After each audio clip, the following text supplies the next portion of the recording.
Fresh off getting ranked number 2 in the country, Kelvin Sampson and the Cougs avenged an early season loss with a big win over Iowa State on Big Monday. Have they already locked up a number 1 seed? You are Locked On College Basketball, part of the Locked On Podcast Network. Your team every day.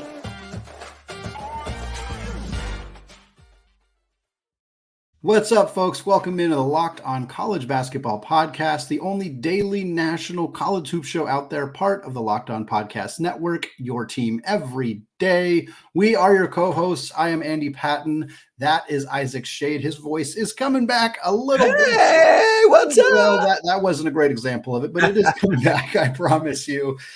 Today's episode of Locked On College Basketball is brought to you by FanDuel. Folks, make every moment more. Right now, new customers join today, and you will get $150 in bonus bets if your first bet of $5 or more is a win. Visit FanDuel.com/LockedOn today to get started. Isaac, tons of stuff to get to. We had two, I was going to say exciting Big Monday games, but we had two Big Monday games. Let's put it that way. Virginia certainly did not show up, at least not in the first half, really not for the entire game against Virginia. Hey, they got to 40. Andy, they made it to 40 points. To 40 points. They did not get doubled up by Virginia Tech, although it was in contention for a lot longer than it should have been. We're going to get to that game. We're going to start talking here about Houston's big win over Iowa State. We also got some conversation about the top 16 reveal over the weekend, teams we think should be in, should not be in, what that looks like. We're going to close out the show recapping some game or previewing some games going on Tuesday evening. But Isaac, it is Tuesday. That means it is Trivia Tuesday. And in the spirit of talking about this Virginia game, I am going to give you a Tony Bennett themed trivia question here. Monday's loss. Is it about the musician or the coach? It is about the coach. It's about the Virginia coach. I thought about going with maybe a Tony Bennett. I think he passed away this year, so maybe there's a theme there. But all right, here's the question. Monday's loss, biggest margin of defeat in an ACC game in Tony Bennett's Virginia career. But it is only the third biggest overall defeat by margin in Tony Bennett's Virginia career specifically. His biggest loss came in a 43-point massacre back in 2010 against a former rival. We're going to recap. We're going to answer this question at the end of the show. But Isaac, which team beat Tony Bennett at Virginia in 2010 by 43 points? Okay. We're going to get to that. We're going to get to more about that game, but we do want to start here. Houston 73-65 victory over Iowa State, a borderline top 5 matchup going on in Houston as they moved up to number 2 in the most recent AP poll. Iowa State moved up to number 6. This is obviously a rematch of one of Houston's very few losses on the season. They had lost in Ames in I think the first week of Big 12 play, but have been really red hot since then. This is actually Houston's 5th consecutive home win against a ranked opponent. They have been really, really good as of late. Not a particularly pretty offensive game really on either side here. Not that a lot of Houston games typically are. Jamal Shead really turned it on in this one. He had 20 of his 26 points in the second half. Really helped erase a sloppy game offensively from LJ Cryer, who had just 8 points on 2 of 10 shooting. For Houston to still be able to win this game is a huge, huge storyline for them. And Isaac, where I want to go with this, Houston's not only in sole possession of first place in the Big 12, which is a tremendous story as a team. Many people felt, hey, they're going to come into the conference and, it's going to be a rude awakening for them going from the AAC into the Big 12. Are they going to be able to keep it up? They're in first place by a full game now over Iowa State. Can they maintain being the number 1 team in the Big 12? And more importantly, have they locked up one of the number 1 seeds? Because we know Purdue and UConn, and we know Houston, Arizona, a handful of other teams are competing. But with a win like this, it feels like Houston might have pretty much put that spot on ice. Andy, yeah, I mean, I think you might be onto something there. I know that in our poll, we had Houston 3rd, and in the AP poll, they were 2nd. And like we said, it's split in hairs, right? It's just right there. And so while I disagree with the AP poll, yeah, I understand why they're there. Yeah. When I look at what Houston has done, there was that interesting, you mentioned the loss at Iowa State. Their next game was a loss at TCU. And it was like, all right, maybe Houston coming off of this weak non-conference schedule. Let's remember how it's like in the outside the 200s. But then since then, they started 1-2. They've gone 9-1 since then, Andy. And to ask if they're in, like, have they locked up that last 1 seed? I mean, because we believe that UConn and Purdue are essentially there at this point. Listen to the rest of Houston's schedule, Andy. At Baylor. Yeah. Home to Cincinnati, at Oklahoma, at UCF, home to Kansas. If they can get by, I think that game at Baylor is tougher than home against Kansas. Would you agree with that? I think so too. I think at Baylor is the toughest game they have left on the schedule. And that's this coming Saturday. If they can get over that hump, I mean, getting this win over Iowa State is massive. I know that sounds kind of weird to say, but Andy, I think they would have to lose 2 more regular season games and lose before the finals of the Big 12 championship to not maintain that number 1 seed. So I think they're in great shape for it. I don't know if I can say locked up, but goodness gracious, they're in great position for it. Yeah, and I mean, even then, like if they do stumble in a couple of these games, I think for somebody to jump them, you would need Tennessee to win the SEC, which is obviously something that could happen, that might happen, that I think honestly probably will happen, but that probably needs to happen. Maybe certainly Arizona can't falter at all. They need to stay on that one line. Like there's a lot that would need to happen outside of Houston, failing to take care of business. If Houston wins these next 5 regular season games, I think it's a lock, even if they lose early in the Big 12 tournament. I think it's pretty much on ice at that point. But if they go 3-2 in these next few games, then yeah, maybe there's a bit of a worry that maybe they could slide into that 2 line if something happens with Tennessee or Marquette or Carolina or something like that. But this team has put themselves to be in the spot where we're having this conversation in late February of like, has Houston already locked up a number 1 seed and they already have this full 1-game lead in the Big 12? Like I was somebody who was high on Houston coming into the year. I thought, I think they're ready to compete in the Big 12. I don't know that I would have predicted this. We can go back and find out what I did predict, but I bet it was not this. This has been a really, really good stretch of basketball, and they're doing it with an inconsistent offense, with, Cryer having games like this where he only has 8 points. Like they can still find ways to win because they're so tough. Their defense is so disciplined. They're a great rebounding team. And I think Iowa State deserves to be ranked 6th in the country. I don't think this is a bad ranking for them. And that's just a testament to how good it is, how good of a win this is for Houston. This was about Houston, not Iowa State. And I think that's a great point, Andy. And, but congrats to Iowa State, though. They did outscore Virginia in the first half on Monday night. And so that was great stuff. But Andy, and here's the other thing too. It would take two teams overtaking Houston for them to fall to the 2 line. So they're in great shape. Real quick, elsewhere in the Big 12 on Monday night, Texas got a win at home over K-State 62-56. But I mean, that doesn't really do anything at or even near the top of the Big 12 standings, because following that, Texas is only tied for 8th and K-State is 11th in the Big 12. Andy, let me just rattle off what's in between there. You said Houston's at the top 10-3.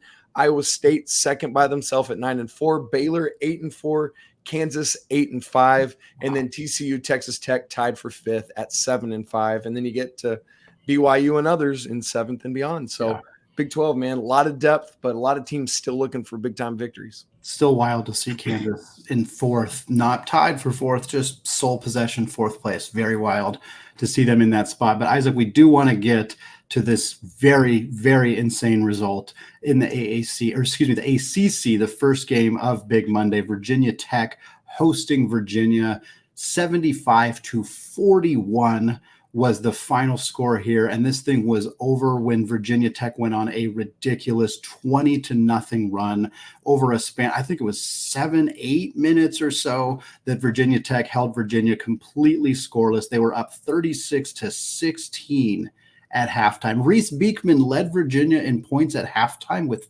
4. That was the story of this game. Virginia's offense never got off the ground. I mean, they score 16 points in the first half and only score when 25 points is your highest scoring half by nearly 10. That is not a good sign of the day that your team has. And what's crazy about this, Virginia has had so many blowout losses this year. Their overall resume doesn't look that bad. This was an opportunity for them to push all the way up towards the top of the ACC standings. I believe a win would it have tied them? Is that correct? No, it would have just had them keep pace with UNC. They would have kept pace. Because they host UNC Saturday. That's right. If they had won this and that, I believe they would have had sole possession of first. That's correct. Yes, you're right. But they're in third place. They're 1.5 back from Carolina, 1 game off of Duke. But the margin of defeat for Tony Bennett's teams this year has been shocking. They had a 26-point loss to Wisconsin early in the year, 23-point loss at Memphis, which has neither of those have aged particularly well lately, at least with Memphis. They got 16-point loss at NC State, 19-point loss at Wake Forest, 11-point loss at home to Pitt.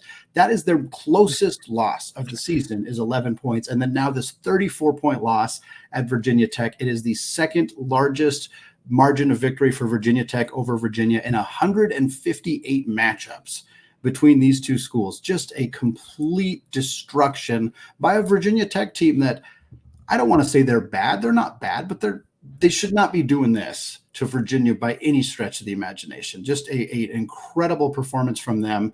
And it just felt like Virginia just didn't show up for this one. Yeah. And Andy,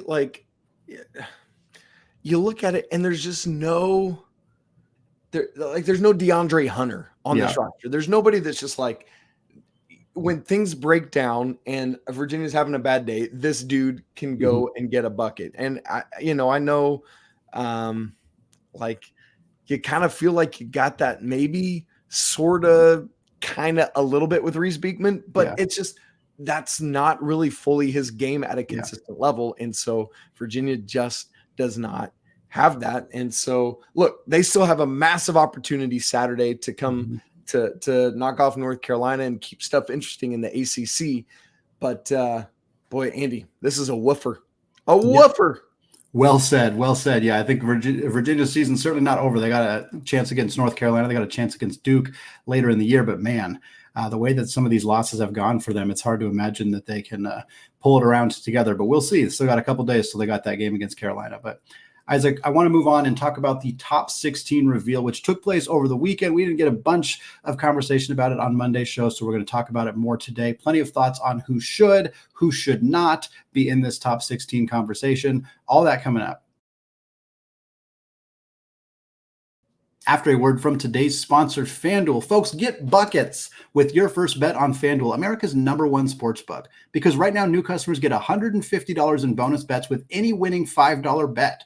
That's $150 if your bet wins. You can bet on all your favorite NBA players and teams with quick bets, live same-game parlays, exclusive props, and more. We're going to get to our preview section at the end of the show, but UConn currently favored to pick up their 15th straight Big East victory on the road at Creighton by 2.5 points at FanDuel. Will they pull it off? Where should you be putting your money on that one? We'll talk about that. But if you want to get in on that action, visit FanDuel.com/lockedon and shoot your shot. FanDuel, an official sportsbook partner of the NBA. All right, Isaac, talking top 16 reveal, which happened over the weekend. Again, this reveal happened before Saturday's action. So Saturday's games, Sunday's games, Monday's games were not factored in for this top 16 reveal. I'm going to talk about which teams were picked. We're going to talk about which teams we think might make deep runs, which teams maybe shouldn't have been in this conversation. I will start with the 1 seeds: Purdue, UConn, Houston, and Arizona. Obviously, at this point, I think the general consensus would be at least to flip UConn and Purdue at the very top of those rankings. The 2 seeds: North Carolina, Tennessee, Marquette, and Kansas. The 3 seeds: Alabama, Baylor, Iowa State, and Duke. And then your 4 seeds: Auburn, San Diego State, Illinois, and Wisconsin. Before we get into which teams should or should not be there, certainly we'll have some thoughts on a few of those teams at the end. I want to talk about the SEC aspect of this because there are two teams out of these 16 who have never been to the Final Four. Wow. Those 2 teams are Tennessee and Alabama, your 2 SEC schools. Each have been to 1 Elite 8, no Final Fours. Every other team has made it. Auburn broke their streak in 2019, knocking off Kentucky, in fact, to get there. So before we get into which team should or shouldn't be in this reveal, out of those 2 teams, Tennessee and Alabama, who is most likely to break their streak and make it into the Final Four? I'll go with Tennessee, Andy. Yeah. Because I predicted them preseason to go to the Final Four. Sticking And with so it. I want to be right, dadgummit. No, but legitimately, even today, I still feel that way. Yeah. I think, dude, Alabama's offense is something ridiculous this year, Andy. They've proven that game in and game out. There's so much consistency with that Crimson Tide offense that Nate Oates has absolutely rolling. But the defense is still 73rd at Ken Palm as of the time of this recording. That does not give me enough faith in the Crimson Tide to do it. While on the other hand, Tennessee, that defense continues to roll like they do every single year. The difference this year is that the offense is right there. They are 15th in adjusted offensive efficiency. It's not just Dalton Connect. It's Zakai Ziegler. It's Santiago Vescovi. There's enough Jonas Adu, all these guys contributing to what this defense always does. They're top 5 in defensive efficiency. I will rock with the Vols to be the team of these two that makes their first Final Four. Yeah, you honestly, I have nothing to add. That is exactly the opinion that I have here. I think Alabama offensively is great. Defensively, I'm just not sure they're there to make that kind of run. Tennessee defense is great. Offense is in a better spot, in part because of Connect, but in part because of the other pieces as well. I think Rick Barnes' team's got a real chance to actually do it this year and find themselves in the Final Four. Incidentally, this SEC race down the stretch is going to be a lot of fun, man. I'm super excited for it. It's going to be an absolute blast. Yeah, I think Kentucky's still in the race. You got Auburn, you got Alabama, you got Tennessee. Oh, man. It is going to be a really, really good one. I hope Jalen Williams is going to get back. That's the one. Yeah, man. Yeah, that's tough. Yeah, it'd be a bummer for him to miss this whole race here. Looking at the top 16 teams here, wanted to talk before we get into like who shouldn't be there. What teams were maybe just misseeded? Like where, okay, we think they should be in this top 16 reveal, but maybe they're a little higher than we think they should be, maybe a little lower than we should be. I'll start.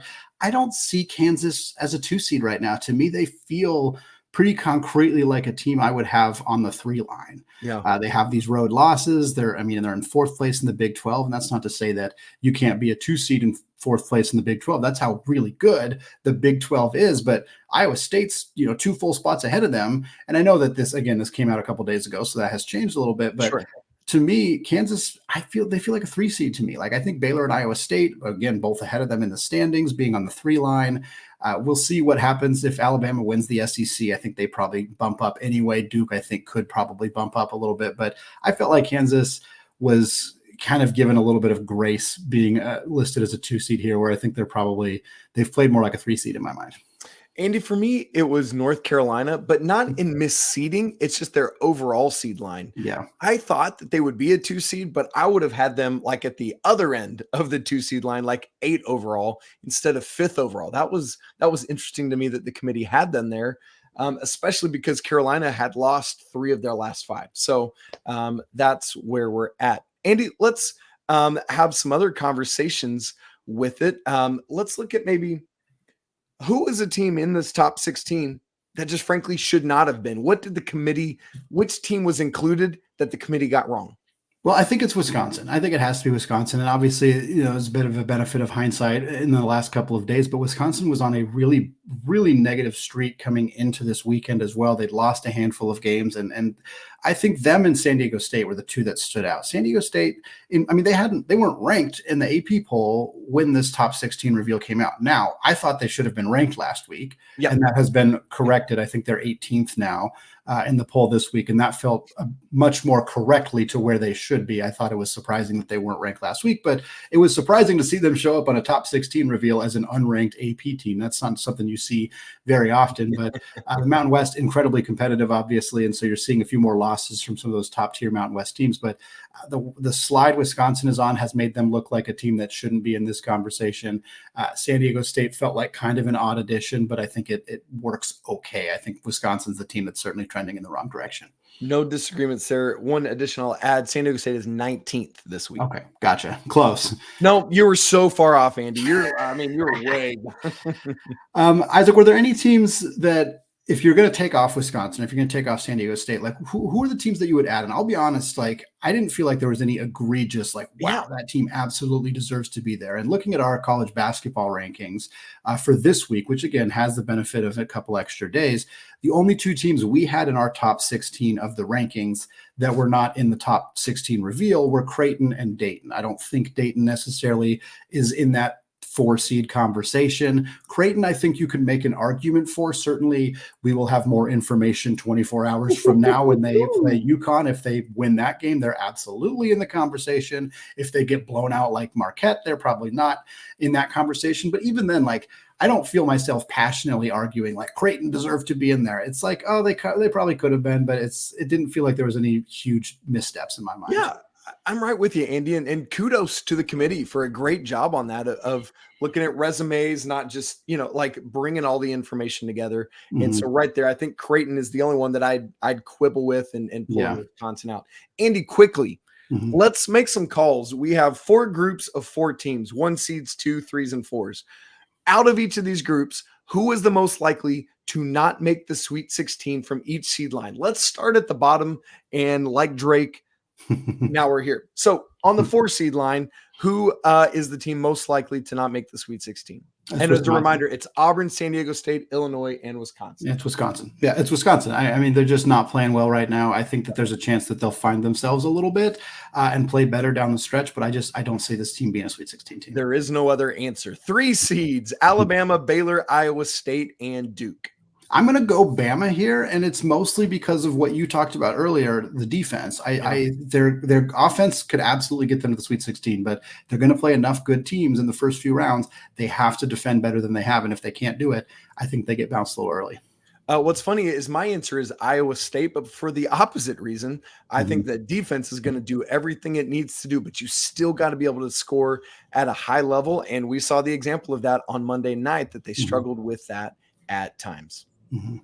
2 seed for me, I'm going Marquette. And the reason I'm going Marquette is because they have not played, I think they've only played 1 ranked team in 2024. They have just had calendar year 24, you mean? Yeah, in the calendar year 2024, they've only played 1 ranked team, and it was UConn, and they got smacked very badly. This is a team that hasn't been, and the Big East is good, but their schedule has lined up in a way where they haven't had to play a super challenging schedule. I think that Marquette is very good. They did get bounced early last year, but I worry a little bit about the defense, and I think that this is a team that hasn't quite been tested as much as maybe that high ranking has put them into, and I think there's a chance that they could get bounced early again. Tennessee and North Carolina, I feel a little bit better about because I think they're a more balanced team. So I'm going to go with Kansas because specifically of their lack of depth. I think that, if they get into some foul trouble, if there's an injury like we saw recently with Kevin McCullough, that could put Bill Self's team in a world of hurt. And in a one-off scenario where you're one and done, that could get them. For the 1 seeds, I'm going Arizona, and it's less like I have some concerns about Arizona. They've had some defensive lapses where they're giving up 100 points to teams like Stanford. We've seen them struggle at times, but it's less about like I'm really concerned about Arizona and more like none of the other team. Like it's not UConn, it's not Purdue. I understand why people will say that it's Purdue, and I get that. But to me, it's not UConn, it's not Purdue, it's not Houston. So therefore, it's Arizona. It's almost a process of elimination for me. Literally exact same process of elimination. I'll add nothing. Perfect. Well, we talked about it already. UConn at Creighton. That is a huge game coming up Tuesday night. We also got Baylor at BYU. 2 really fun ranked on ranked games. There's also plenty of other action that we're going to get you some previews for right after I tell you that today's episode is brought to you by LinkedIn Jobs. Folks, when you're hiring for your small business, you want to find quality professionals that are right for the role. And that's why you have to check out LinkedIn Jobs, which has the right tools to help you find the professionals for your team faster and for free. And LinkedIn is not just another job board. They have a vast network of more than 1 billion professionals, which makes it the best place to hire and gives you access to professionals you cannot find anywhere else. LinkedIn does all that while making the process both easy and intuitive. Hiring is super easy when you have that many quality candidates. So easy, in fact, that 86% of small businesses get a qualified candidate within 24 hours. And LinkedIn is constantly finding ways to make the process even easier. They just launched a new feature that helps you write job descriptions, making the process quicker and more efficient. Currently, 2.5 million small businesses use LinkedIn for hiring. And if you want to join them, post your job for free at linkedin.com/lockedoncollege. That's linkedin.com/lockedoncollege to post your job for free. Terms and conditions apply. All right, Isaac, we got a handful of fantastic college basketball games on Tuesday evening here. We kind of already teased the two ranked games. UConn, #1 team in the country, taking on Creighton, 8:30 Eastern time on FS1. FanDuel has UConn favored by 2.5 points in that one. And then Baylor, #11 at #25, BYU, holding on to a spot in the top 25. That game is at half an hour later at 9 Eastern time on ESPN. FanDuel favors BYU at home in that one by 3.5 points. Before we get into the other games, Isaac, which of those two games stands out? It's hard to not pick UConn Creighton, but I feel like two really fun games here. They both are, and that's a great point. It's hard to pick one over the other. Look, here's the deal. Creighton needs this win infinitely more than UConn does. Will that play a factor? However, if UConn wins this game, I mean, the Big East race is basically already done. But if they get this one, I mean, like, go to sleep. It's done and over. But I'm really curious to see, Baylor Shireman's been playing really well, but he's been playing a lot of minutes. Can Trey Alexander do some work again? Man, like, there's just a lot of fun matchups in this game. And so that should be great. But for Baylor, look, the elevation's slightly higher in Utah than it is in Waco, Texas, unless you go stand on top of the silos at Magnolia and wave to the, whatever their names are. But so Andy, like, is Scott Drew having them in hyperbaric oxygen tanks? I don't know what's happening to get ready for this thing, but that is really always a factor. Late game, going to be interesting to see what happens. We got two ranked teams going on the road to take on unranked opponents. That has been a massive theme throughout the season this year. We got Tennessee, #5, going on the road to take on Mizzou, 7 Eastern time on the SEC network. Tennessee favored by quite a bit in that one at FanDuel, 12.5 points. And then speaking of teams that play at lower elevation going on the road to take on higher elevation teams, San Diego State, #19. They're going on the road to take on Utah State, 9 Eastern time, CBS Sports Network. Utah State favored by 2.5. I'm going to tell you right now, I think we're going to have another ranked team going on the road and losing, partially because I think Utah State should still be in the top 25 personally. I think these two teams are really evenly matched. I think San Diego State's going to have a hard time with that road one. But I'll tell you this, I do not think we are going to see two ranked teams going on the road and losing, because I think Tennessee is going to be just fine against a really hapless Missouri team. Just don't screw this up, Tennessee. But just like on Monday night, we had a game between two teams tied atop the Big 12. This game, San Diego State and Utah State, is two teams right now tied atop the Mountain West. Who's going to take the charge? Ooh, that is a fun game. We got 5 more quick ones that I'm just going to power through here. Butler at Villanova, fun one in the Big East, kind of a bubbly type game. 6:30 Eastern time, FS1, Nova favored by 6.5. Arkansas at Texas A&M in the SEC. Normally a game you'd think there'd be a little bit more oomph behind it, but Arkansas has not been good. In fact, A&M favored by 10.5 in that one at 7 Eastern time on ESPN. TCU at #23, Texas Tech, 9 Eastern time, ESPN2. Tech favored by 5.5 in another fun Big 12 matchup. Then we got Big 10 action, Maryland at Wisconsin. Can Wisconsin find a way to get a W here? Maryland hasn't been great, but this is the kind of game Wisconsin has struggled with lately. They are favored by 7.5 points. If you want to watch that one, you better go make sure you got Peacock, because that is where it'll be at 9 Eastern time. And then going out to the WCC, San Francisco on the road at St. Mary's there without Joshua Jefferson, one of their key starters this year. That's a potential upset watch for Chris Gerlitsen and the Dons. 11 Eastern time on ESPN2. FanDuel is still favoring the Gales by 6.5, but I would not be surprised to see that one come right down to the wire. Isaac, we're going to get straight into our trivia answer here before we wrap this bad boy up today. The question was simply, which team, non-ACC team, has handed Tony Bennett the biggest loss in his Virginia coaching career back in 2010? The extra hint was that it was a former rival. You got any guesses? I do. So 2010 was his first year at Virginia after coming over from Wazoo in the Klay Thompson years.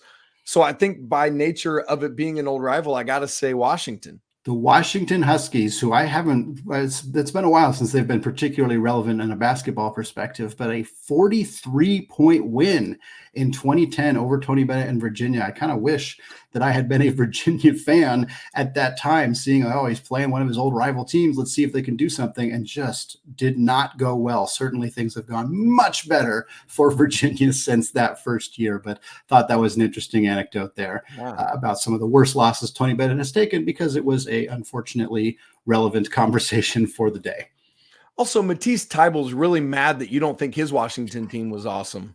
So I liked watching Matisse Thybulle in college. I'll tell you that I did, but the teams just never really panned out. They were like an 8 seed, right? Yeah, I think so. That's good for you. All right, that's going to wrap it up for today. We already lost the Washington fans anyway, so that's going to be fine. Folks, thank you so much for making the show your first listen or your first watch of the day. Shout out to those of you hanging out with us on our Discord channel. If you want to join us, it is free. There is a link in the show notes on audio and video platforms. We'll be talking all sorts of action on Tuesday night and getting into the rest of the week, because we got some really fun basketball all week long here. Thanks again to those of you who are listening. Apologies to the Lawyer family. Let's go Wildcats, and until tomorrow, peace.